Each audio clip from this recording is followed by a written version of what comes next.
make sure donors remember your name in 8 seconds or less. Hi, I'm Bill Stanczykiewicz. This is the first day from the fundraising school, and I'm joined today by Nicholas Kristock. Nicholas is the founder and executive director of a nonprofit called Fleece Thank You. And I had a wonderful opportunity to learn from Nicholas at the Raise Conference in 2025 in San Antonio. And just a shout out to that event. It is wonderful, and I hope you have a chance to go someday if you haven't already. All of the workshops, highly practical, but none better than the one delivered by Nicholas Kristock. And Nicholas, thanks so much for being with us on the Fundraising Schools podcast. Thanks, Bill. It was really nice to meet you at the conference, and I've been looking forward to our convo here. And, we have to go to the origin story because, we're talking to fundraisers here. And when we hear that the nonprofit is called Fleece Thank You. Now, I grew up in Chicago, and that would have a certain kind of a meaning, like I'm going to fleece you and then make you think I'm thanking you, but that's not what it's all about. In fact, it's quite a beautiful story. Can you help our audience understand the beginnings of this nonprofit that's doing such wonderful work for children? I used to live and work in Australia and got really involved in philanthropy overseas there, working with kids in the hospital, serving our homeless friends on the street. My time living in Australia ignited something in me to serve the philanthropic space. Moved back to Michigan in 2015 and got this text message from my twin sister who worked in pediatric oncology, working with kids going through cancer treatments. And she asked me to make a blanket for one of her patients. I'm aggressively curious, asked a ton of questions. So I asked, how many do you need? How often do you need them? Called every hospital in Michigan. Fast forward 10 years later, Fleece and Thank You just celebrated our 10-year birthday. We make about 30,000 blankets a year, one for every patient in the state of Michigan. And every blanket carries a personal video message from the person that made it to the patient that receives it. And that patient can send a thank you video back to the maker, bringing it full circle. You told a story at the conference about a dear child who had her second go around with oncology, but she knew she was going to be fine. Can you share that with our audience, please? Yeah, we talked, I think the story was about a young woman named Jordan who had gone in for the second time. And I was actually referencing a donor thank you email that we send out, where I just have a little picture, obviously approved picture with consent of Jordan. And in the email, I just say this was the second time Jordan received a blanket. The first time was 5 years ago, yet she still had a big smile on her face because she knew, even though she had to go in the hospital again, she was going to get another amazing blanket with a video from someone who cared about her fight. Beautiful. Thank you for your heart, for your work, how you're taking your talents into our sector and making the world a better place. Nicholas, what a wonderful story. And the work that you're doing has made you aware of the importance of personalization with our donors. Now, that's a very general term that we might hear often, but you have found a lot of specific techniques that are effective in attracting donors, keeping donors with us over the long haul, and sometimes in ways that can increase their giving. Can you give some of those insights to our audience, please? It's such a battle for attention now, and you don't really need a study to back it up, but you can look at any study that'll tell you we are a more distracted humanity than ever before. So for a nonprofit, it's hard to get people's attention. It's hard to get them to hear the story, to give, and so you really have to figure out, how do we get someone's attention? And in the session that we were in, Bill, we talked about, that there's things going on in the brain, and there's parts of someone's brain that you got to get past the gatekeeper and then become sticky, and you got to break the script. And so there's a whole host of things of how to get attention. And I would say maybe most of all, if somebody's like, okay, give me the first one. I'm a big fan of breaking the script. To me is probably the first one I lean on. Our mind is so used to the same talk track, the same email, the same start, the same creative around the email. You've got to break the script in some ways. And that was what we talked about in the session, is how to get the brain to go, hold on, I haven't seen something like this before. Now I'm interested. Now let me look at the message. And it's the way you're framing that message and really including the donor in the story and keeping that frequent, keeping it fresh, keeping it different. How do you go about doing that for Fleece and Thank You to make sure you're sticking with those donors? Often will equate a gift with impact. And I think there's a whole third column. If you pull the page away, it's gift and impact and then an outcome. And when you can figure out the outcomes of your impact and then tie those back to the gift, it changes the game. And that to me is what breaks the script for donors. So for example, I think in the session we talked about your $15 paid for a spaghetti dinner for Miguel. And when you just stop there, it's only so emotionally tagging that my $15 gave Miguel some spaghetti for a night. But when you then say, and Miguel convinced his mom to come to the soup kitchen for the first time in her life because she was too proud to take that handout, and now they come regularly and their whole family is fed, your $15 just made that outcome. And that's what we're constantly trying to do at Fleece and Thank You, is relate gifts to outcome, not just the impact.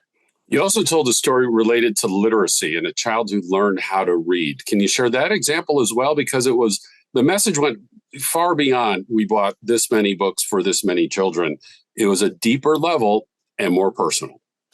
Yep, that was a really good one. It was we kind of talked about two different types of communications, right? Kind of your average communications and what breaks the script.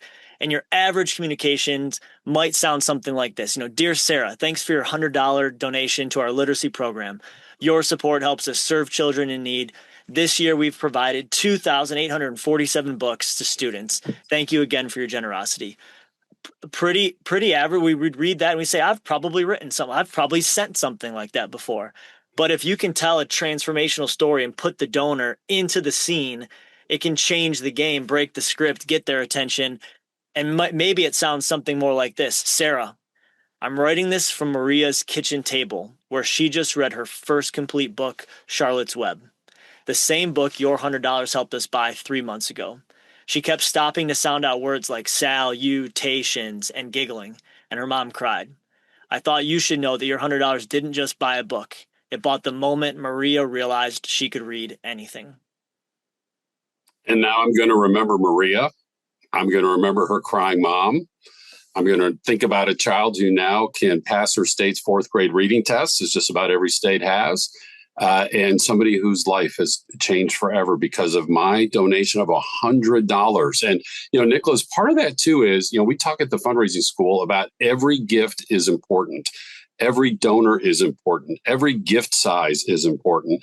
And one of the things I loved about your workshop is that was a theme throughout. Even the examples you've used just in these last few minutes are the $100 donor, right? It doesn't have to be the 10,000, the 5-figure, the 6-figure, 7-figure donor. You're really personalizing for everybody in your donor database. Yeah, the everyday donor is a donor that we think of often here at Fleece and Thank You. And being a scrappy nonprofit, we've never really had the big 5-6-figure donors consistently year over year. We've built everything that we've made here on the everyday donor. So I think that's why we're so obsessed with making sure that we earn their gift, their first gift, and earn their repeat gift through great storytelling and connection to the outcomes. How are you gathering those stories? Video is a great way to do it. We've got some really cool tools and processes where we go very wide with our reach. So we're impacting 30,000 kids a year across the state of Michigan. We have 120,000 blanket makers across the country that we touch within a year. Hundreds of thousands of touch points give us the ability to collect lots of great stories and sift through and pull out the best ones.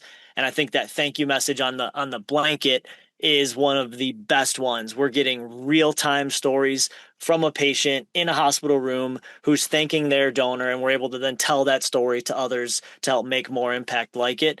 And so we're really fortunate that we create a lot of touch points through our work and are able to gather a lot of stories.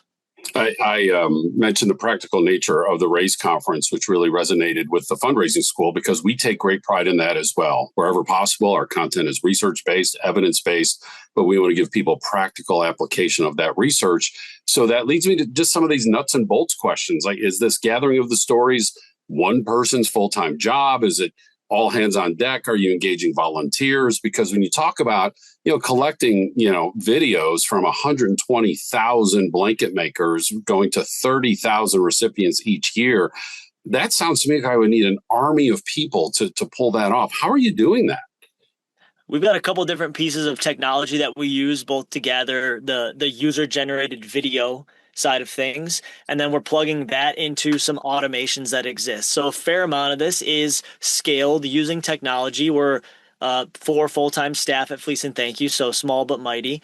We're scaling a lot of that using great technology that's delivering the ask at the right time.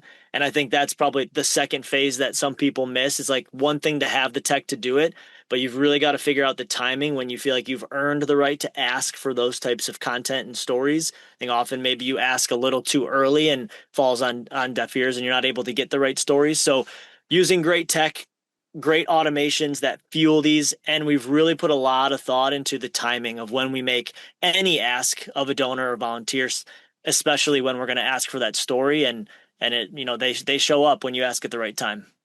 Do the oncology professionals help you, the hospitals, the medical centers? Has there been training or orientation in some way to help you be alert to those stories? We're lucky now. Yeah, the nurses and child life specialists and social workers at the hospital, we're an established brand. They know about us well. They understand how to explain to the child, here's how you can watch a video from the person that made your blanket, and here's how you can send one back to them. So definitely we've got some really great advocates seeing the impact firsthand to help us out as well. Yeah, so 4 full-time staff, but obviously deploying many volunteers who have direct connections with these children and their parents. And again, we're always very careful when we involve program participants, Nicholas, and I know you are as well. How do you go about, identifying that story of the child and their family and seeking their permission without having them feel pressure that they have to participate for any conditional type of reason? The great part is we don't actually even make an ask of them. We give them on the blanket. There's a patch we heat press on with a special code. We give them the easy steps to go and watch that video. Right after watching it, they have the option to send a thank you back. They can never send one. They can wait years to send one. They can send one on the spot. It's totally up to them.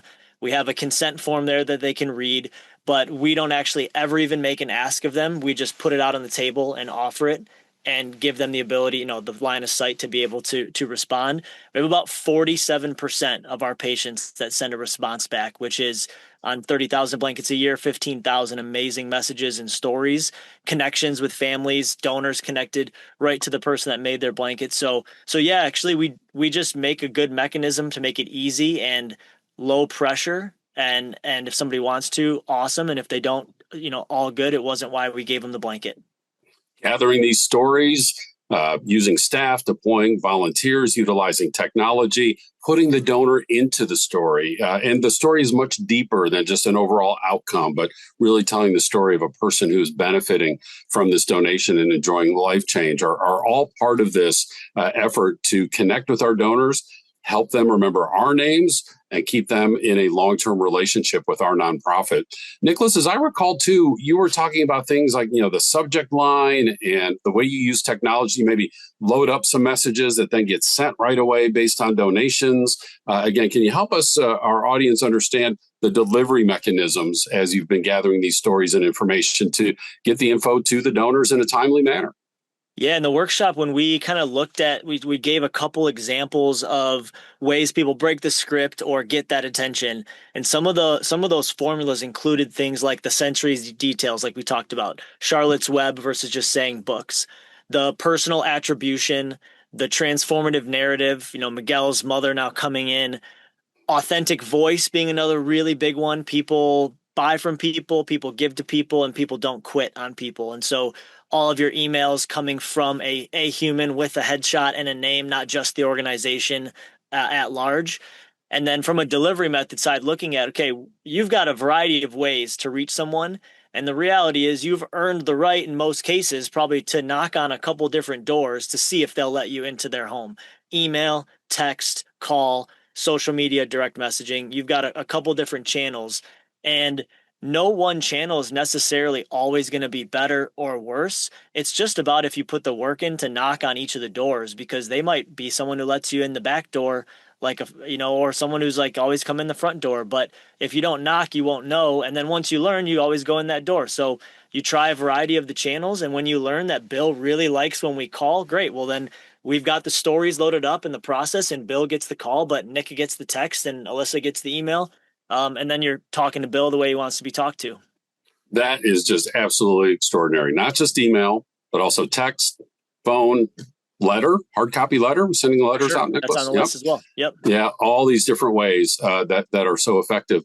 So what are you noticing? Are donors staying with you? Are over time? Are you asking them to increase their gifts? What are some of those fundraising results that you're seeing from this deep effort to personalize your messages? Yeah, we have had we just got up to 4 full-time staff. So we were really 3 full-time staff for since the pandemic.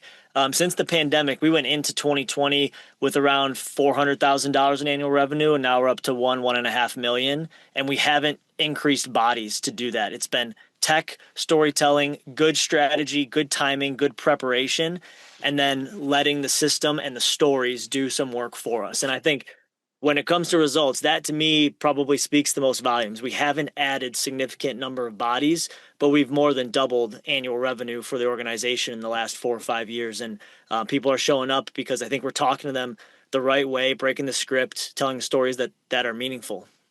And that has come from new donors as well as current donors increasing their gift. Is that right? Both of those things happening for you? Really strong retention. We have a very, very strong retention at our organization. And so I'd say we have a lot of people that have maintained their gift, a small amount that have increased. So 80-20 rule manifests everywhere, probably 80% that have really maintained, 20% that have done an increase. And then obviously the net new as well, because we make so many touch points. We have so many opportunities to make asks if we've communicated the right way. Wonderful. Nicholas, let me ask you this too. At the fundraising school, we teach how your major gift donors often come from your current donor database. A new donor might come in at a major gift level, but oftentimes we're watching that donor behavior. Are they giving, a couple, 3 years in a row? Are they showing other forms of interest? Then maybe we go do a qualification and maybe a wealth screen on some of those folks. And some people we would end up trying to seek an in-person meeting. Is that part of your story as well? Or with the size of your organization, are you predominantly doing these, highly personalized touch points to lead them on their donor journey?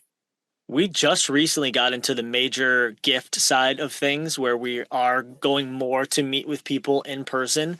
But certainly the first part of what you said, we've used the technology at our disposal to make sure for I call it my donor Plinko board, Bill, where the system we're on, we've got 14 different automations and journeys set up. And when Bill comes in, whether it's an event attendee, a volunteer hour, first gift, a 15th gift, the system we've built captures Bill and the Plinko chip starts to move down the board and get the right comms. And when something changes about Bill, he gives another gift. He starts to volunteer now in addition to giving. The Plinko chip moves over and he starts to get a different set of communications. And I think we spent a lot of human hours digging in to really mapping that out. We're always optimizing it, but it's really helped us hit the right people at the right time and grow giving in a way that just we would have needed more bodies otherwise to do. Yeah, and the results speak for themselves, at least doubling, maybe even tripling the revenue over the last 5 years. Much of that coming from current donors, but also adding new donors along the way. Nicholas, I need to share with you, we teach stewardship in just about every single one of our courses. In fact, we have a new 3-hour course just on the topic of donor stewardship. And that was actually generated by donors telling us that I don't hear from the fundraiser. I get that one letter or I have that one meeting and I make my gift and I don't hear from them again until it's time to, go through the solicitation phase again. And what the fundraisers have been telling us is, I do want to do donor stewardship, but I just don't have time because I have this, demand to be meeting with donors, need to be organizing the special event, need to be involved in other activities with fundraising, that finding time for this donor stewardship at a deep level can be a huge challenge for fundraisers. What advice do you have for your colleagues who are experiencing that type of challenge?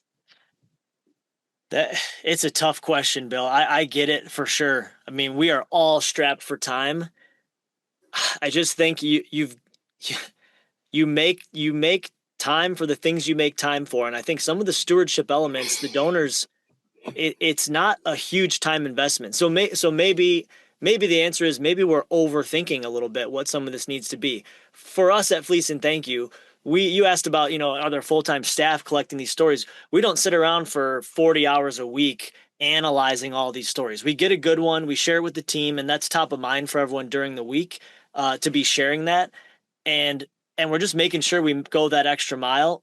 Maybe how about this for somebody who's like listening, saying, "Yeah, but I'm really strapped on time." In my presentation, I talked about a tool we use called the Donor SWAT Outreach Team. This is a group of people that I've built at Fleece Thank You. And every Monday, I run a report of all donors from the last week. And I have people on that list that are staff, but I also have board members, advisory board members, and key volunteers. I assign a donor to each of those people. Some of them get multiple because they've asked for multiple. Some just get one. And they make a phone call that week to that person and thank them. And I also then arm that group with a new story for that week in case it's a second or third phone call. So that might be one very practical tool that I use, the Donor SWAT Outreach Team, where I pull a list on Mondays and those people are all getting calls by me scaling the team and giving them the right stories to tell. Donor SWAT Outreach Team. That is a great name for a wonderful practice. With a smaller staff nonprofit organization. By the way, I just want to again share with the viewers and listeners of this podcast, the average number of full-time employees at a United States nonprofit is 4. You're not small, you're typical. 90% of nonprofits have budgets under $1 million. And Nicholas, you are showing what can be done. As opposed to worrying about obstacles. And I guess in conclusion here, any other advice that you have for nonprofits and personalizing that donor experience, and as you do so with such a growth mindset, just a sense of possibility, again, focusing on what you can do, mobilizing a lot of people, and then using the right technology. I love being practical. So I'm going to end it on the 2 most practical things I can think of. One is what we just talked about is you've got people on your staff volunteering for you on your board that you know are not as engaged as you'd like them to be. And the Donor SWAT Outreach tool is a very easy technique. I have activated and engaged a majority, if not all of my board through that tool. People that I was hitting my fist against the drywall saying, gosh, you're not coming to this meeting. I want to get you more engaged. And they love it. And there's extra benefits to the Donor SWAT Outreach Team as well, because now those board members are calling me saying, Nick, thanks for letting me be a part of this. This is so cool that I just got to hear the story of a woman in the hospital whose daughter received a blanket and gave a $25 gift. And so Donor SWAT Outreach Team is an easy one. The second one is, I'm going to go back to where we started, is sit down with your team and put it up on the screen on the board of gifts, impact, and then outcomes, and really, really press your team to think about what are the outcomes, because it's not just a blanket that Jordan got. It's hope at the starting line of a really scary race that she didn't choose to run, but has to. And it's that little bit of light for her mom and dad to say, you know what, maybe things are going to be okay, just by how this room was when we first walked into it. And that little piece of hope can be the thing that carries them through their treatments. And that's the outcome. And so I think those 2 things, the Donor SWAT Outreach is hugely helpful, and make that list of outcomes with your team. Push yourselves to go past the impact, because it's there. You're sitting on gold, and then incorporate it into your storytelling.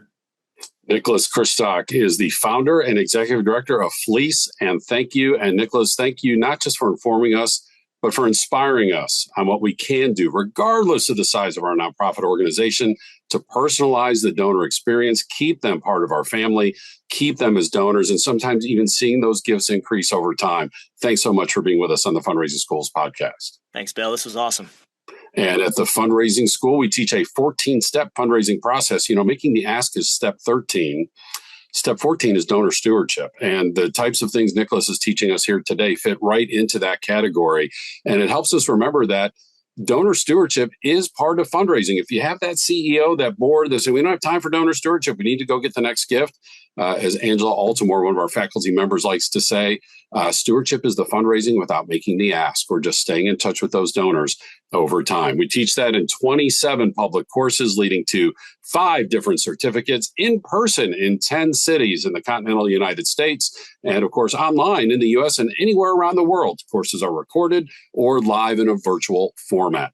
We have custom training where we can design training just for you, either a course we have, or we'll take parts of courses and knit them together for your specific needs, your nonprofit, your association, your region, whatever the case might be, in person and online. We have quarterly webinars. We have this weekly podcast, all of our knowledge gathered in our textbook, Achieving Excellence in Fundraising, the book now out in its 5th edition. Where do you find us? Online at go.iu.edu/TFRS for the Fundraising School.